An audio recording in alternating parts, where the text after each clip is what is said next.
Hello and welcome to Best Thing, the podcast, with me, Danyl Johnson.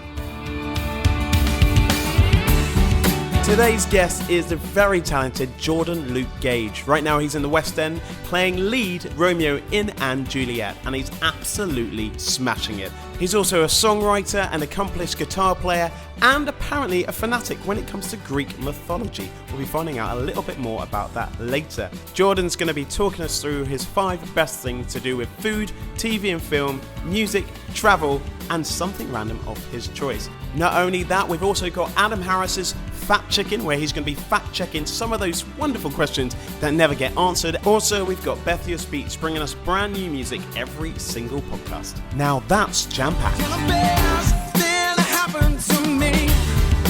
Next, Fact Checking, followed by the interview with Jordan Luke Gage. Okay, here's today's Fact Checking. People always say this one, and it's, there are more people alive today than have ever died. Is it true? Find out at the end of the podcast.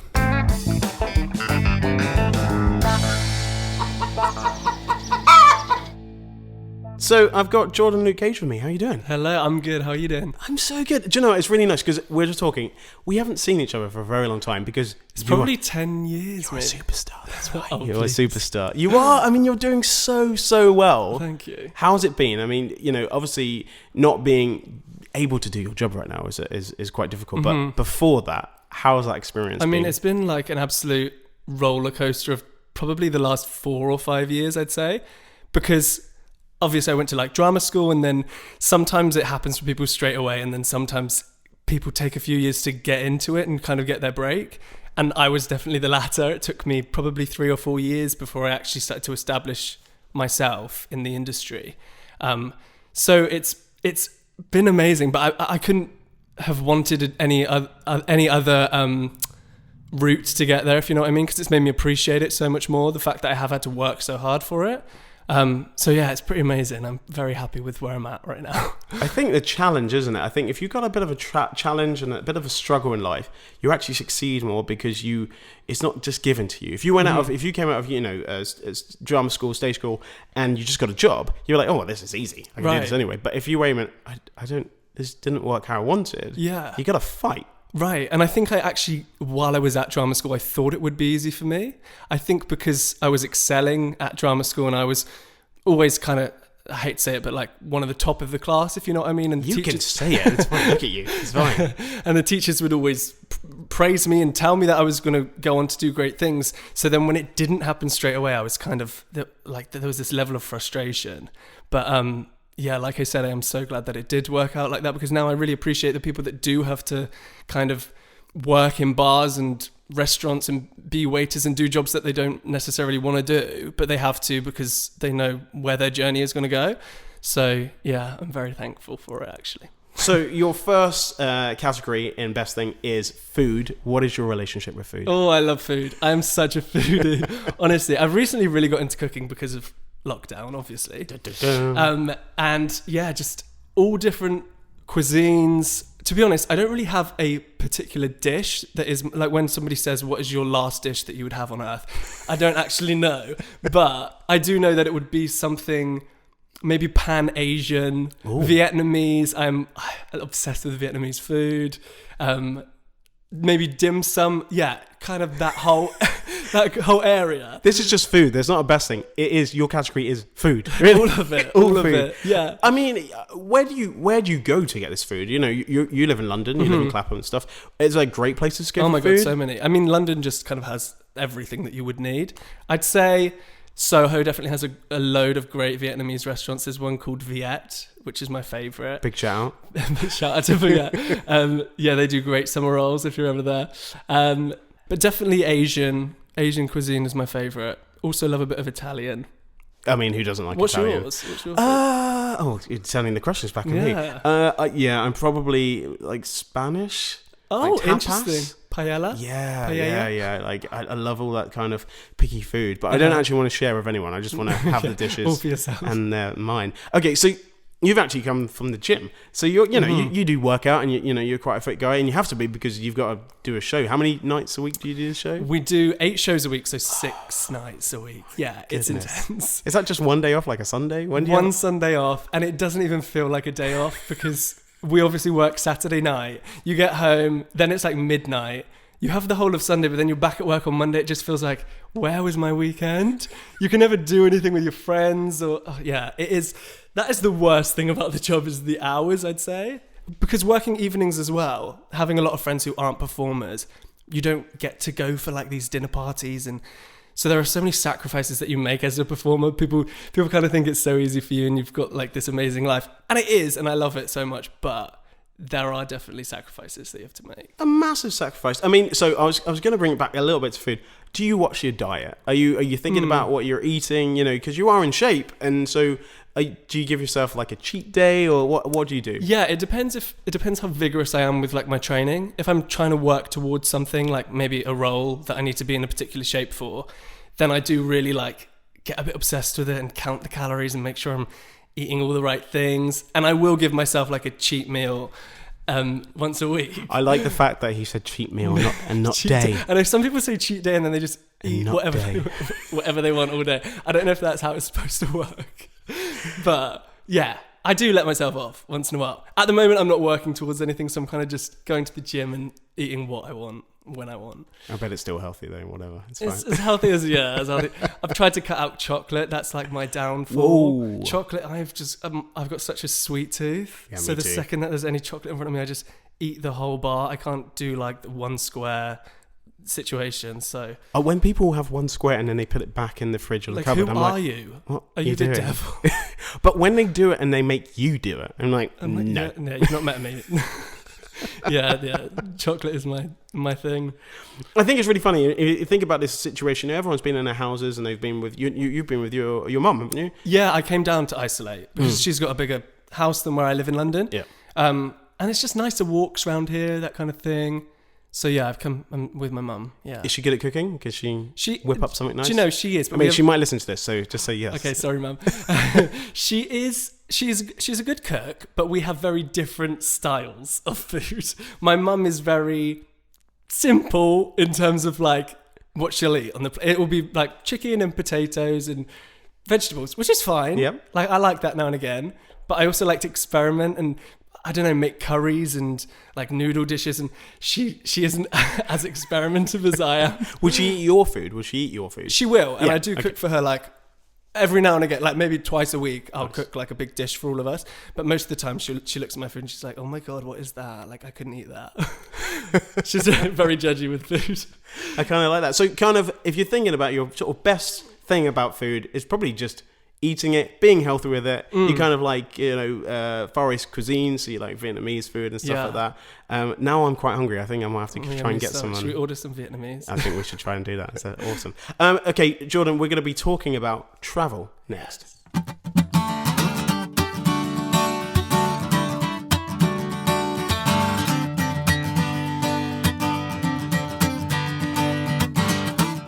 You've travelled a lot, yeah? Mm-hmm. Oh, we got Darcy. She's coming to say hello. Hi, Darcy. How you doing? She's so cute. She heard about your travelling story. She was like, wants to travel. Let me know. Darcy, come over. Come here. You can come sit with me. There you go. She always makes a little entrance on the podcast. There you go. You can come sit here. There you go. Okay, that's fine. So, yeah, travel. Where did you go? Oh, God. I've done so much travelling, actually. I did all of Australia a few years ago and did like Tanzania, and then last year I did Vietnam, Cambodia, Thailand, Singapore and Indonesia, and then I also travelled around Italy and Greece a few years ago. I love travelling. It's like it's one of my absolute loves. I feel like you fitted it in before this lockdown. You just got like most of it done. Yeah, I know. You're like, I'm not going to do travelling for a while because I'm going to get this autumn West End show, and I'm not going to be able to travel or fly anywhere. So. I know, yeah. I tried to get it out of my system, I guess. It's almost like I knew it was coming. Has it always been a thing you did? Did you do it when you were younger? Was it? We always went on holidays when we were younger. My mum's never really been good at flying. She's got kind of a fear of planes. So we never really went long haul when I was a child. So I think that was probably something that I always was like yearning to experience.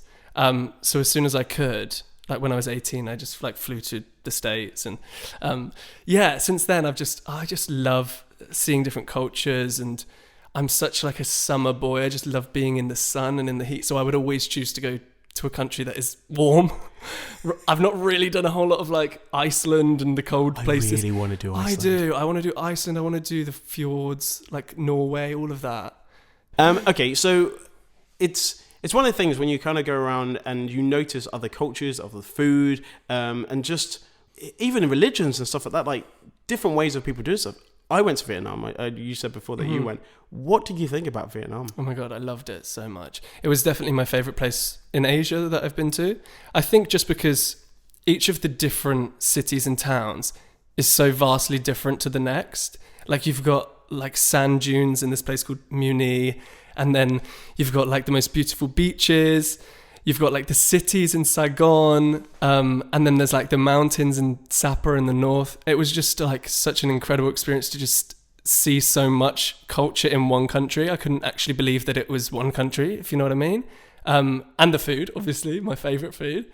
And the people as well. I found the people to be some of the nicest people that I've met. Considering what because you know you might have gone to the museum in Ho Chi Minh and stuff like that. Yeah. Considering what's happened to these people, their history, you know, with the French and the Americans and stuff like that, they were treated so badly, and it was like they were caught in the middle. That you know you go around, if you ever get a chance to go to Ho Chi Minh and you haven't been before, listeners, there's this museum and there's these pictures of what happened and what happened afterwards, and it's just so sad. But you meet the people and they're like, hey, yeah, and everybody and all of the people that you meet have lost somebody during that war. It's the same with Cambodia as well. Such a sad, devastating country in terms of what they've been through. But you would never know that from meeting the people. Like their outlook on life is so positive. How did you find crossing the road? Oh gosh, mad. It took me about 20 minutes, I think, on my first day to pluck up the courage to cross. There's just motorbikes everywhere. It's like madness, and there's no real traffic lights. People are just going for it. Yeah, that was scary. Someone came up to me and they went, don't wait, just go, because they'll just move out of your way. And I was like, what?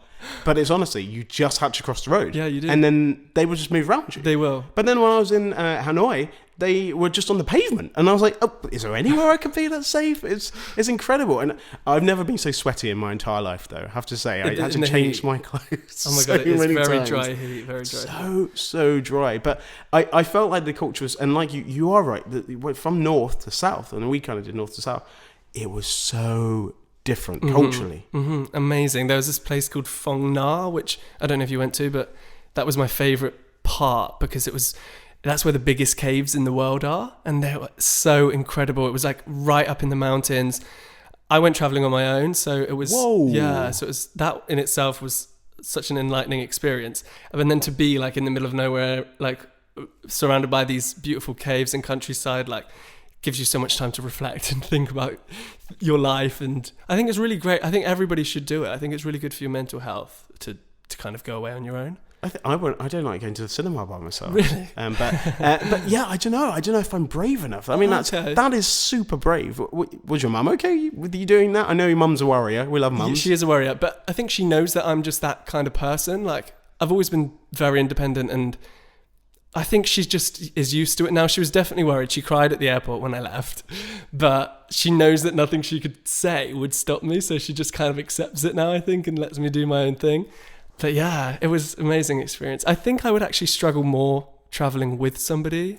I think I'd find them, I think they were just great on me. I need my own space. I love people, but I'm also a bit of a like introvert as well, I'd say. So that's completely fine. I live by myself as well, apart from with my dog. Hi, Darcy. Did you go on the boat? And I think it's Halong Bay. Did you get to do that? No. So I had to pick between doing that or going to Sapa and doing like a trek through the mountains, and I went with Sapa. I think you may have gone for the right really decision. Yeah, I mean Halong Bay was fine, but it's quite touristy. There's a lot of people there and stuff, and I didn't really I wanted an experience that most tourists wouldn't get, if you know what I mean. I actually went with two friends. I went with a friend called Tom and Heather, and there was just three of us, and everyone kept on asking us like, how are you with them, or are you together, or all this stuff, and we just said that we just a threesome. People were like, Okay. Yeah, we're just all together. One weird relationship. Very weird relationship. So the best thing about travel is probably Vietnam? I'd say so. So far, yeah, Vietnam. So far. He's already planning to go. Oh, God. Next is South America. That's on my list next. On his own. He doesn't want to go with anyone. It's fine. Next up, we're going to be talking about music. Yeah. Here we go again. Hi everyone, it's Bethia here from Bethia's Beats. My chosen artist for this week is the very talented Bruch. Her sound has been described as cinematic electronica, and she writes all of her own material herself about our world, climate change, as well as other socio-political issues. She's an absolutely incredible artist and completely breathtaking to watch live. Bruch has very recently released her latest single, Reasoning. Here's a snippet of it playing in the background, but if you'd like to listen to the full song, it will be playing at the end of the podcast, and all of the details for Bruch's social media and where to find the song will be below. Thank you very much, and see you next time. And I can't take your hand away.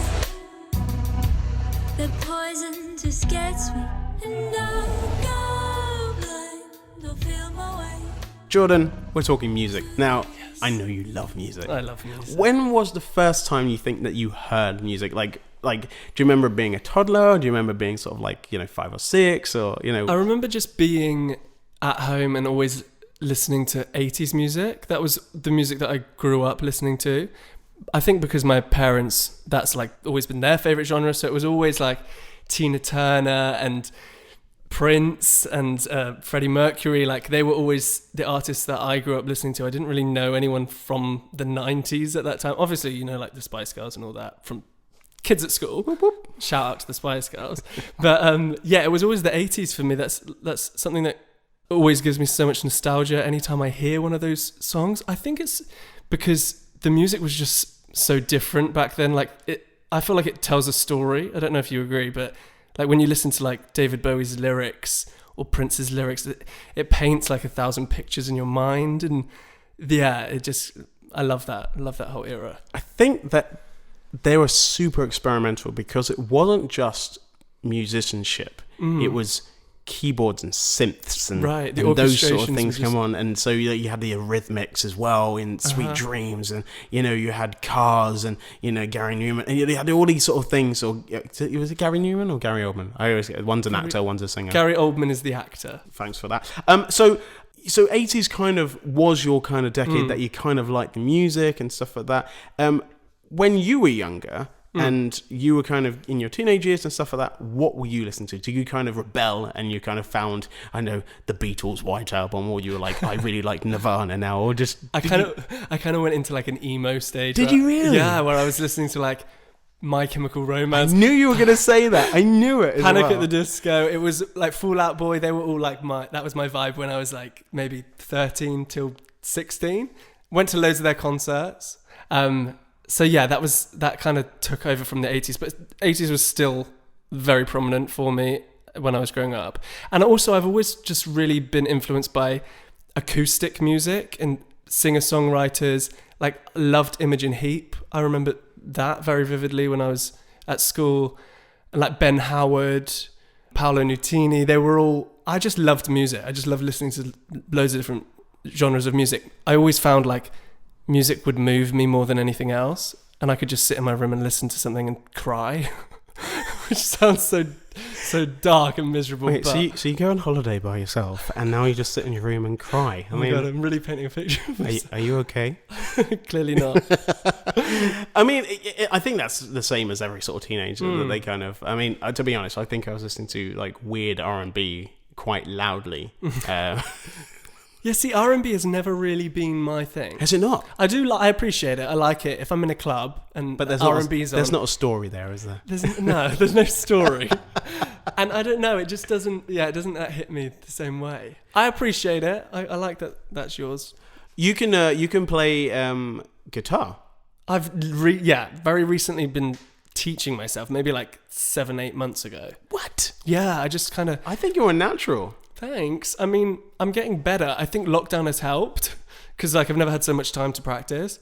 And also I've been doing loads of these cameo things. I've seen some of these that you've been posting and stuff like that. How's that been? That's been great. Like, it's just kind of doing birthday messages for people or doing covers of songs. So it makes me learn my guitar better. You're like David Hasselhoff. I swear he does these as well. David Hasselhoff, Caitlyn Jenner, they all do it. Do they all do it? They all do it, yeah. Kim Woodburn, doesn't she Kim do it? Woodburn does. They charge a lot more than I do, but yeah, it's great. It's been keeping me busy, actually. Yeah, and pays the bills. Pays the bills. And it's fun. It's like entertaining way to fill my day.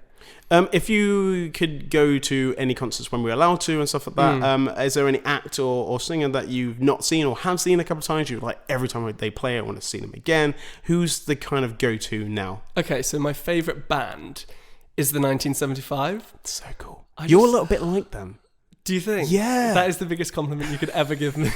I am obsessed with their music. That is like an example of music that makes me cry. Even though like a lot of it is upbeat, there are just they've got so many beautiful songs on their albums where like it's just all about the orchestration and the instruments that they choose. There's one song called If I Believe You, which if you haven't listened to it, you should go and listen to it. It's like 7 minutes long. There's this whole trumpet solo in the middle, and it just it like transports me to a different world. It just, every time I hear their music, it makes me feel something. So I love them. I would definitely go and see them afterwards. And then my favorite artist is probably J.P. Cooper. Ooh. Yeah, just because he is vocally like one of my inspirations. He's just got such an amazing tone. His version of, let's say the word, X Factor is wicked. Have you heard it? Oh, yeah. The Lauryn Hill. Yeah. Uh-huh. That's awesome. He's so good. So good. I actually saw him. He was supporting, weirdly enough, Ella Henderson.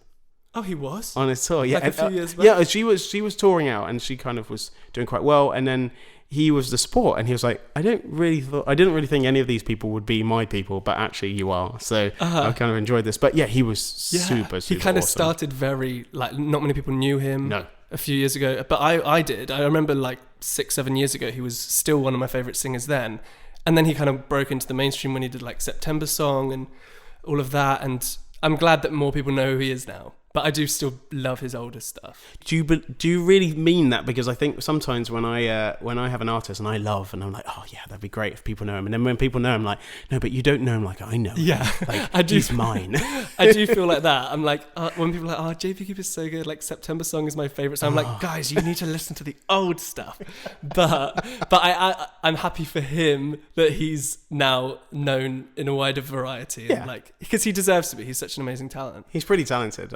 I think maybe we could work out that we can get you to write with him. That'd be cool. That would be insane. I have no he power, tweeted. by the He way, did so. tweet me once. What? I did a cover. You did a song, didn't you? Yeah, I did a cover of one of his songs, which is one of my favorite songs, for my solo concert, which was supposed to be in March, which obviously got cancelled because of lockdown. I know. So that was a shame. But I was going to do one of his songs, and so I just posted like a rehearsal clip. And he somehow saw it and he retweeted it and was like, this is awesome, like amazing job. We're going to post it in this as well so people can see the do rehearsal clips, so it's fine. Yeah, so that was cool. That was really cool. So you kind of would say it started off 80s. And if you think about the music taste of 1975, they're kind of, even though they're called 1975, they kind of have an 80s kind of feel because they're experimental. And I think that they went through a really long road to become the band they are. I think they had many name changes and many different band members and stuff like that. And it's perseverance. Like you have perseverance. You never give up. And that's been your journey. And we spoke about it right at the beginning, but tell us a little bit about the role you're playing in And Juliet. Right. Yeah, so I'm playing Romeo in And Juliet. The lead. He's playing the lead. And a lot of people say, why is it called And Juliet, not Romeo and Juliet? And it's basically because it starts at the end of the play. So Romeo has just taken his own life. And then Juliet... Is that you finished? Is that well, that's what you would think. People would always say, how are you in the show then? But Juliet, she picks up the dagger and she's contemplating taking her own life.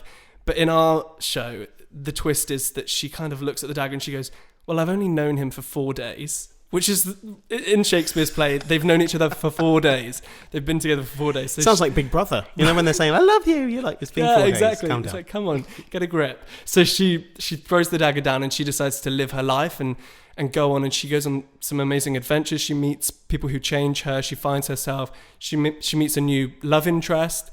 But then the twist is that the whole time, Romeo didn't actually drink poison, but he drank a sleeping potion, so he's actually still alive. He hears that she's kind of moved on, and he comes in to kind of mess everything up. So it's a really interesting twist on the character. It's not your like typical love interest. He is obviously still like a hopeless romantic, but he's also got this like bad boy side to him. Bit of an edge. He's a bit of a rock star, which is A bit like Jordan. So yeah, it's a lot of fun. It's so much fun. Would you say that's kind of the best thing that's happened in your career? Definitely one of, like, I am loving it. I would say when I did Bat Out of Hell, I've got such fond memories of that, because that was kind of essentially what gave me my break in the industry. It was my first West End job. I was the alternate, so I was playing the lead maybe twice a week. And then great way of not ruining your voice. Right, exactly. You know what I mean? Because they're high songs. Very high. But then I was lucky enough midway through the contract to take over the part full time. And that was just like the most bizarre year ever, because I was finally doing what I've always wanted to do. And then I weirdly had this feeling in me when I started the job that I was going to be playing the part full time at some point. It's so strange. That's you probably made it happen. Maybe that. This is all the like putting out into the universe. But I did feel like the part was kind of made for me, and I just wanted to do it so badly. And then things just happened, and the guy that was playing the lead, he went to America to play the lead, and they asked me to take over. So yeah, that was life changing. That I would say is like probably my fondest job that I've done, but I am absolutely loving this one as well. You've got a big fan base as well, haven't you? So many lovely young 16-year-old girls who are so sweet.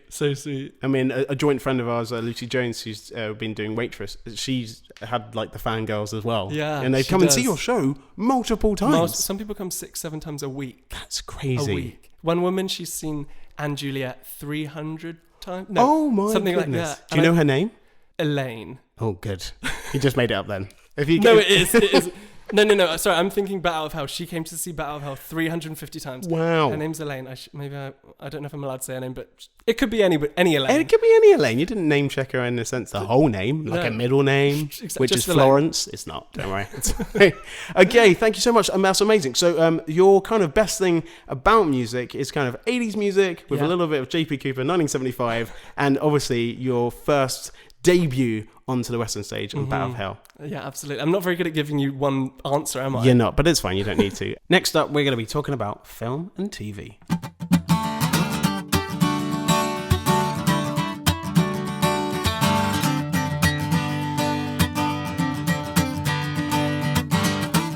So I know a lot of people have been watching a lot of films and a lot of TV, just having to be inside. Did you go watch Tiger King? Oh God, yeah, Tiger King. Tiger King was amazing. I love like documentary series anyway, but that was like I've never seen anything like it. It was seriously creepy, but also funny and entertaining, and like for some reason we kind of saw the funny side of the fact that this woman might have killed her husband and fed him to the tigers. Carol Baskin. Hello, kitty catties. Hello. Hi, you cool cat. What is it? Cool cats and kittens. It's just the way she said it. She said it in such a sort of hi, you cool cats and kittens. Hey, how you doing? So creepy. Stop it now. This is weird. But also, it was completely and utterly rubbish. Like it was great, but it was terrible. It was definitely trash TV. But it makes you feel better about your life. That's the whole point. I would never watch it again. I think I probably would. Would you? In a couple of years' time, once I've forgotten what it's about. I'm contemplating watching Don't Mess with Cats. I'm just not sorry. Oh, that is... Did you watch that? I've seen it. That is very messed up. Whoa. You should see it. If you're interested in that kind of thing, then yeah. Like in terms of crime series, because... That's my favorite genre. So is it really? Yeah, it is. So it's weird that you started talking about this. Look at me, straight into it. It's like we've been talking before, but we weren't because we just sat in silence. So what is the best thing about TV and film for you? For me, I am always drawn to like the documentary series just because I can always relate to something that is true. Like obviously acting, love it, like trained in it. But yeah, it's kind of my escape to watch. I love true crime documentaries. Like Making a Murderer, The Keepers. Recently watched The Innocence Files on Netflix, which is... Is it good? It's so good. Really, really sad. But it's all about how like the judicial system in the States is so messed up, which we pretty much know. Allegedly. But yeah, it's just so interesting. Like seeing these people who have been wrongfully convicted for crimes and stuff like that. I feel like if I wasn't to become an actor, I'd probably want to go in the direction of maybe like forensic psychology or something to do with law, So yeah, I'm really interested by that. It is a game, isn't it, though? They sort of say with the sort of law and the jury and how you turn out and what do you look like and what's your backstory and stuff like that. And it's really, really tough. I've never had to do any jury service yet. Me neither. Have you not? Would you like to do it? I'm desperate to do it. I know people say like, oh God, jury service, and they always try and get out of it. For me, I would love it if I got jury service. As long as you get a good case. You want a good case. Yeah, you want a good case. You don't want like somebody that stole a comb from W.H. Smith. I mean, I want that one. So that you get to go home earlier. Go home. Guilty. I mean, it's funny because I'm a lover of cinema and I go to cinema all the time when I could go, and it's been a bit different now. I've sort of been more watching TV programs. I'll tell you what, I've been watching a lot of Friends. Oh God, okay, let's not get started on Friends. Is that a good thing or a bad thing? Oh, you don't like Friends? So I'm one of the the minority who cannot bear it. Wow. I hate it. I'm sorry. I've said it, but it's just not for me. I think it's because every time I've watched Friends with people, no one laughs. Like, do you really find it funny? Yes. People say like, oh, Friends is so funny, but they just sit there and watch it in silence, and it's just like background TV. It does nothing for me. But then I like Rick and Morty, so I can't really talk. So I'm all over the place. I've never really seen that. But I think I'd be more into that. Yeah, no, it is good. I mean, I'm not going to out you more of any other TV programs that you don't like that are massive programs, Game of Thrones. And if people are going to come for me. They are going to come for you. So, documentary-wise, what ones you sort of rock your boat? What's, I mean, you sort of said Making a Murderer and stuff like that, and The Innocent Files. Is there been anything you're just like, that is, or something that's not happened, and you'd be like, that would be really interesting to talk about, or... Ooh, do you know, actually like a really old tale of... Leo Frank. Oh, there's a musical about it actually called Parade, which is about Leo Frank he was basically hung for this crime that he didn't do, and it was like major news at the time. It was back at like, I think it was like 1920, so I might be completely wrong. It might have been earlier than that. We'll fact check that, don't worry. Yeah, but it was like one of the biggest cases at that time. But I haven't seen any documentaries on that yet. I think that would be a really great one. There you go. Maybe something you could do. Maybe I should make it. But the thing with that is probably nobody is alive that was around from that time, so it wouldn't be very interesting. There'd be no one to interview. The trial of Jewish factory manager Leo Frank took place in 1913. The musical Parade first premiered on Broadway in December 1998. Are you a film buff? Do you watch many films? I do, yeah. I love films. I love horror films. Ooh. Yeah. You're quite dark, aren't you? You're goth past, you're going on holiday by yourself, you're sitting crying. There's a theme. Like, I'm going to say it again. I'm a mess. Are you okay? I need therapy. I don't think you do. I think what you do is you're getting out in a good way. Maybe that's it. Yeah. No, it's a good way.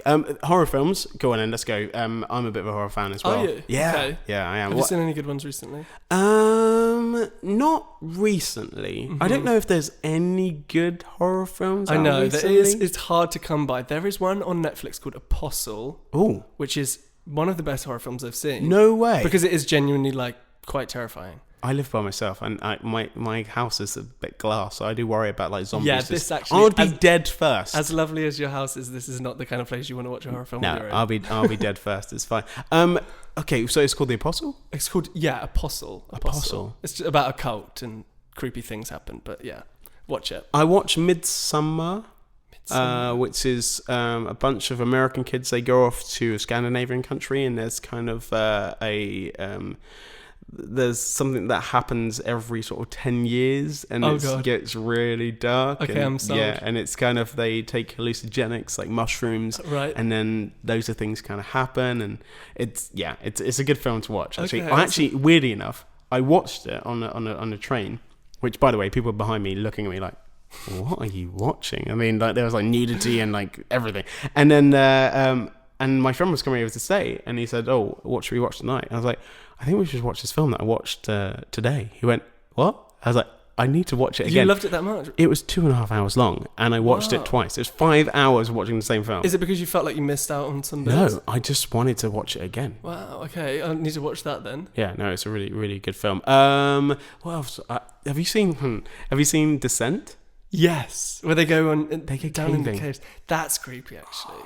No, because it's claustrophobic, because you don't know anything's down there yet, and the actual scary thing is you're getting locked down there because all things start falling down. And do you get more scared at like supernatural films or like horror films that could actually happen, like somebody breaking into your house? Yeah, I think like things like slasher movies like The Purge and stuff like that, or Scream back in the day and stuff. I think I'm not really I don't really get that scared. But then saying that, people used to hide in my wardrobes, like friends and stuff, and then come out and be like, "Ah!" and I'm like, oh my God, like those sort of things that you see on TikTok and stuff. But yeah, I feel like when it comes to sort of scary films, it's more about if I'm by myself. If I'm with someone, I'm normally then fine. Your mind just goes into overdrive. Because my dog will make some weird noise, and I'll be like, and I won't be able to sleep for the rest of And the she's cute, but I don't think she would be able to save you. She's definitely not saving me. She did once growl at a wall and just stare at it, and I was like, oh my goodness, I need to not live in this house anymore. It's fine.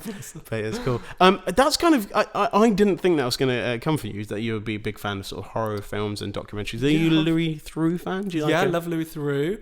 Love all those kind of documentaries. I'd say I'm not really into comedies. Actually, that's the genre that I just never don't like watch. laughing. That's why. I'm just because very no sad. one laughs at Friends. I'm a very so. sad person. Yeah. No, I just it's just it's not my genre of choice. I guess I don't know why.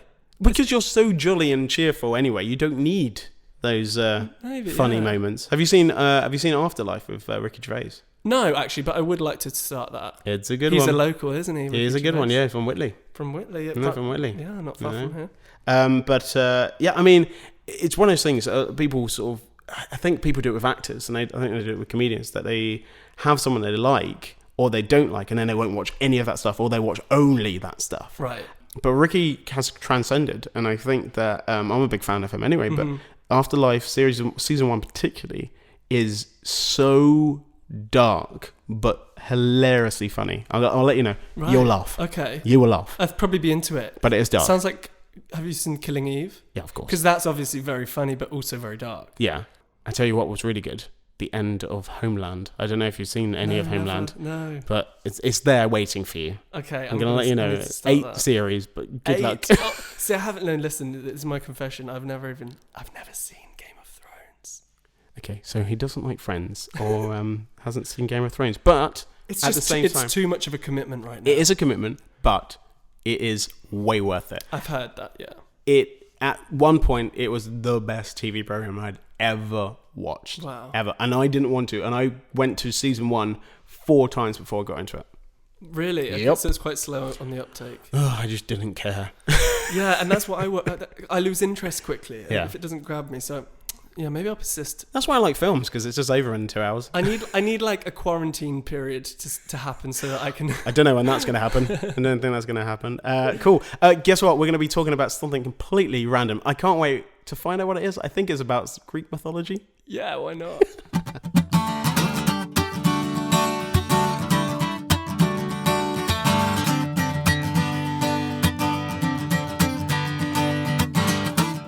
So, something random part on the best thing. Very random. You kind of told me this because I said, send me over some notes about what I can introduce you with.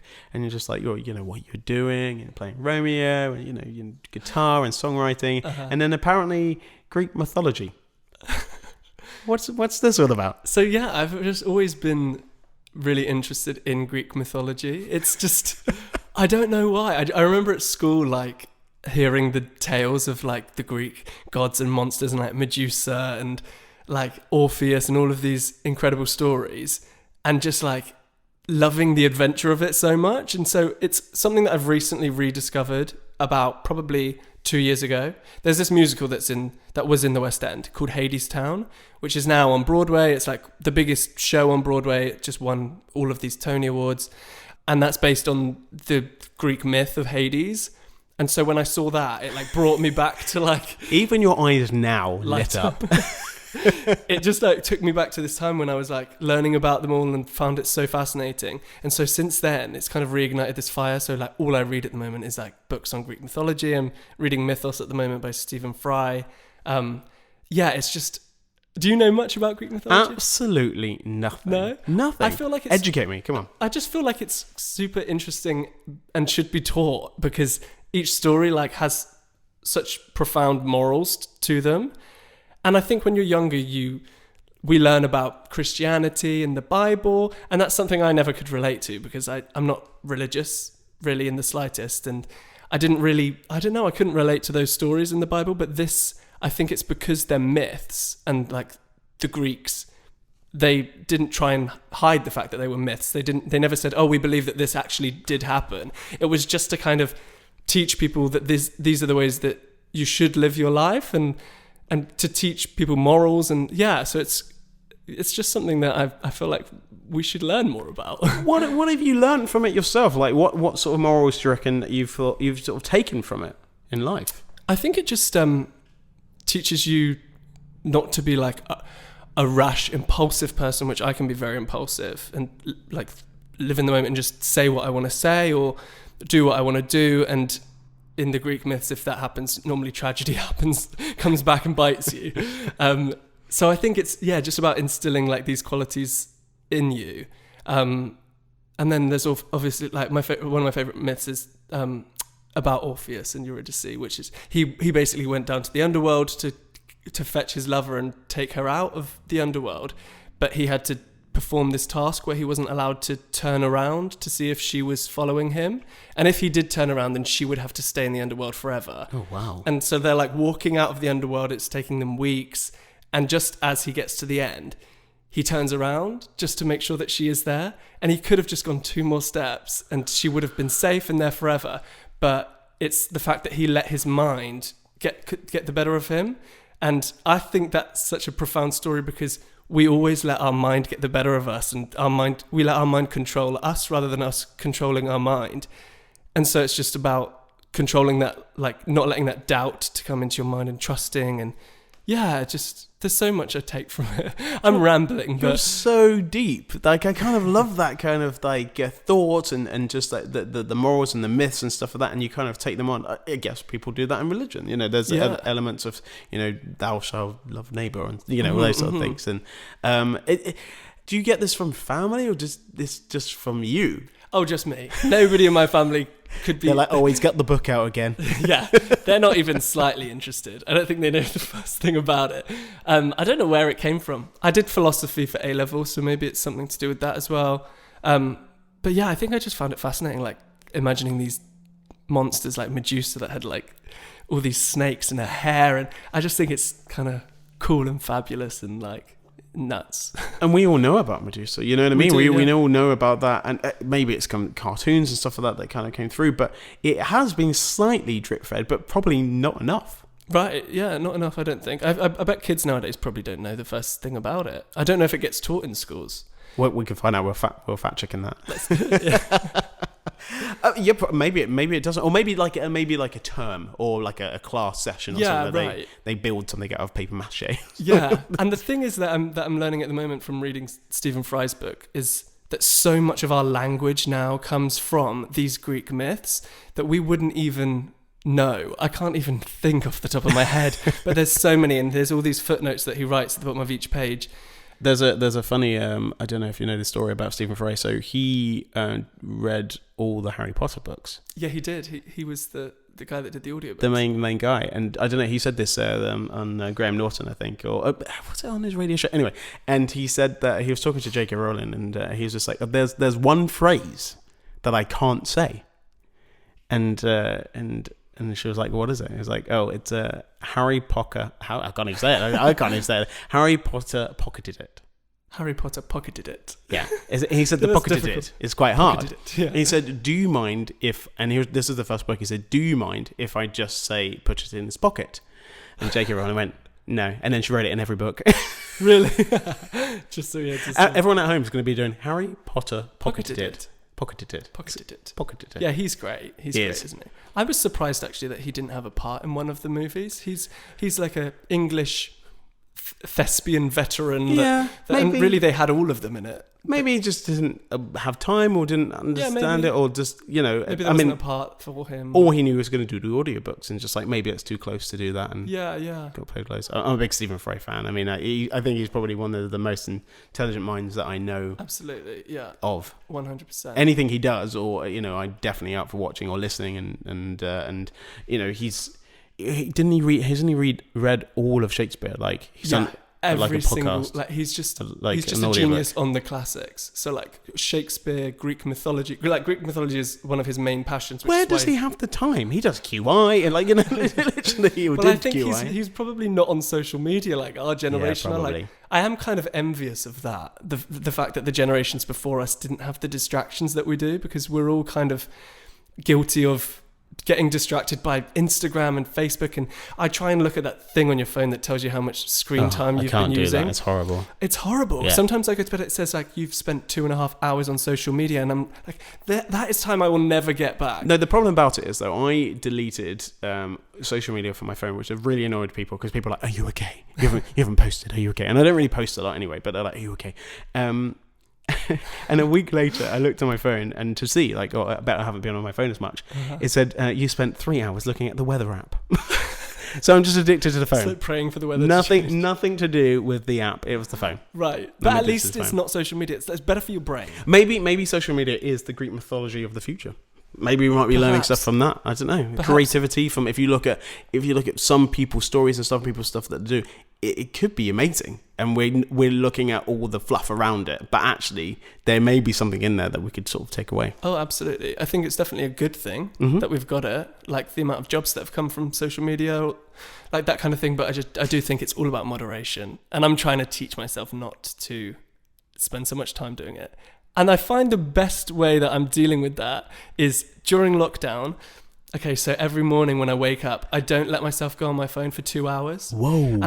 And the first thing you do when you wake up is you reach for your phone you see what messages you've got, or you check Instagram, and that time just goes. And I read somewhere that is so bad for your brain, the radio waves first thing in the morning from your phone.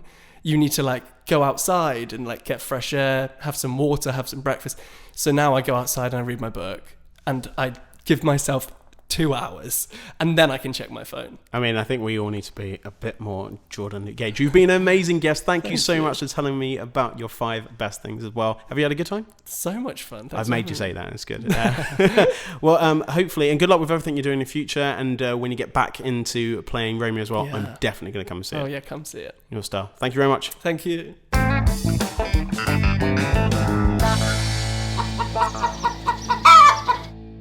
Well done for getting to the end of the podcast. Today's fat chicken answer. The fact is that there's more people alive today than have ever died. It's untrue. There's actually been 108.5 billion people born, and there's only 7.8 billion alive today. See you next time.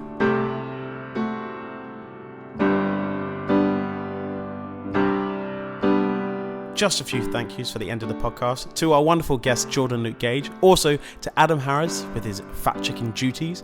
Bethia Beats bringing us some of the best in new music. And of course, the legend himself and the architect of this podcast. Yes, Professor Ollie Guillou. Thank you so much for your editing skills.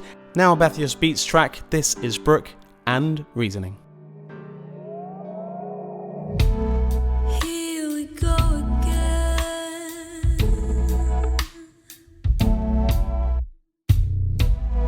digging my way through. I believe it now and then.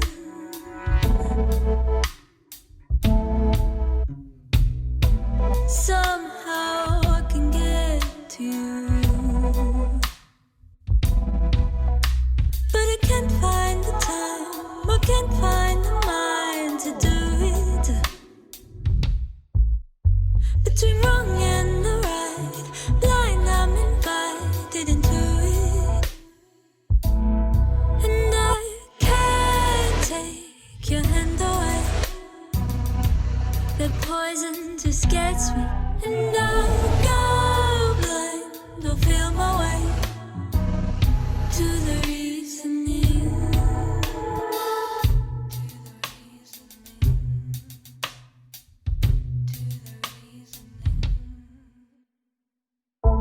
So here we go again, like I don't remember you. Take my thoughts and play with them.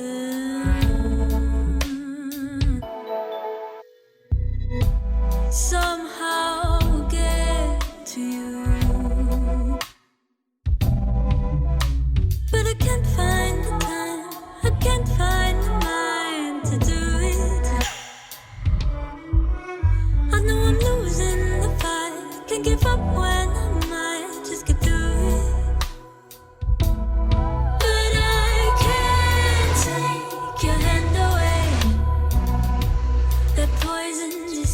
me.